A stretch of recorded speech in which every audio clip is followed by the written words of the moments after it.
संतोष देशमुख हत्या प्रकरणी अंजली दमानिया आक्रमक। अंजली दमानिया उद्यापासून आंदोलन करणार। बीड जिल्हाधिकारी कार्यालयासमोर दमानिया करणार आंदोलन। बीड जिल्ह्यात गोलीमार भेजेमे सुरू आहे। मतदारांना धमकावून मतं मिळवली। धनंजय मुंडेंचं मताधिक्य बोगस। भाजप आमदार सुरेश धस यांचा धनंजय मुंडेंवर गंभीर आरोप।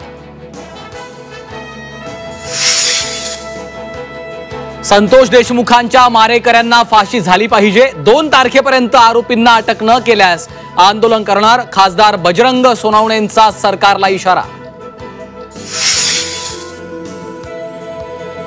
बीडमधील दहशतीच्या म्होरक्याचा आश्रयदाता धनंजय मुंडे। संभाजीराजेंचा बीडमधल्या सभेत थेट आरोप। धनंजय मुंडेंना जिल्ह्याचं पालकमंत्रीपद दिलं तर आपण बीडचं पालकत्व घेणार, दिला इशारा। प्रकाश आंबेडकरांनी घेतली देवेंद्र फडणवीसांची भेट। सोमनाथ सूर्यवंशी कुटुंबियांना 1 कोटींची मदत जाहीर करा, आंबेडकरांची फडणवीसांकडे मागणी।